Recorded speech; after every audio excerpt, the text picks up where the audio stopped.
اور خواتین و حضرات آپ کو بتاتے چلیں کہ جہاں پر وفاقی حکومت نے جشن عید میلاد النبی صلی اللہ علیہ وآلہ وسلم کے حوالے سے 12 ربیع الاول سے متعلق 17 سپٹمبر بروز منگل کو عام تعطیل کا اعلان کیا تھا، وہیں پر سندھ حکومت نے بھی مکمل طور پر اب سندھ کے تمام تر شہروں میں بڑا اعلان جاری کر دیا ہے۔ بتایا گیا ہے 12 ربیع الاول کے حوالے سے جشن میلاد النبی صلی اللہ علیہ وآلہ وسلم کے موقع پر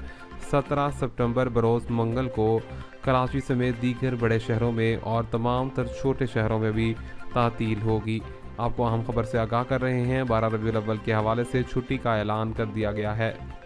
اور خواتین و حضرات آپ کو بتاتے چلیں کہ جہاں پر وفاقی حکومت نے جشن عید میلاد النبی صلی اللہ علیہ وآلہ وسلم کے حوالے سے 12 ربیع الاول سے متعلق 17 سپٹمبر بروز منگل کو عام تعطیل کا اعلان کیا تھا، وہیں پر سندھ